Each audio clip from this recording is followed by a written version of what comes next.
IHS, advancing decisions that advance the world.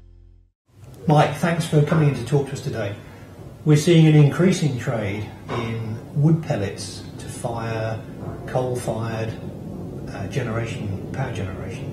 Can you tell us a little bit about the kind of vessels that bring these wood pellets to the generation stations? The kind of vessels they're using on these trades are handy size up to handy maxes. That means they carry 10,000 tons up to about 39,999 tons. They're usually ships which have been equipped with cranes, or they're called geared, and they run either a partial load of wood pellets or they can be chartered to take an entire ship load. And there are some trades which are working right now from the US Gulf, which are weekly services, and those are contracts of affreightment where the pellet manufacturers have agreed to have a certain number of tons per annum moved on these vessels.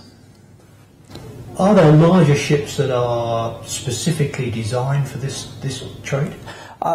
You can use a normal handy size vessel, but because wood pellets are light, you want to use, if you can, a wood chips carrier, which is designed to carry chipped wood, as it says, but it has higher sides so that you can get a larger cargo on for the same length and the same draft of the vessel.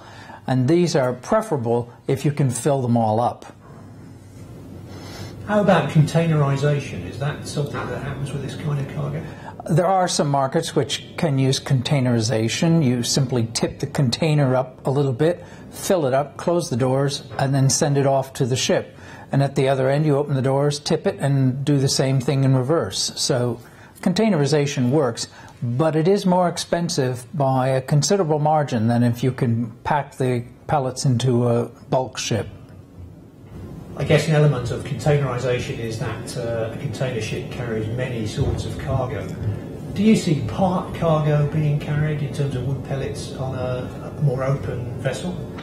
On bulk carriers, you'll see a mixture of part cargoes on board these vessels. There's often not quite enough to fill up a bulk carrier or a wood chips carrier, so the services will offer, say, one hold out of the ship, or maybe two holds out of 4 or 5 on a vessel. So it's important to recognize the importance of part cargo carrying of wood chips or wood pellets.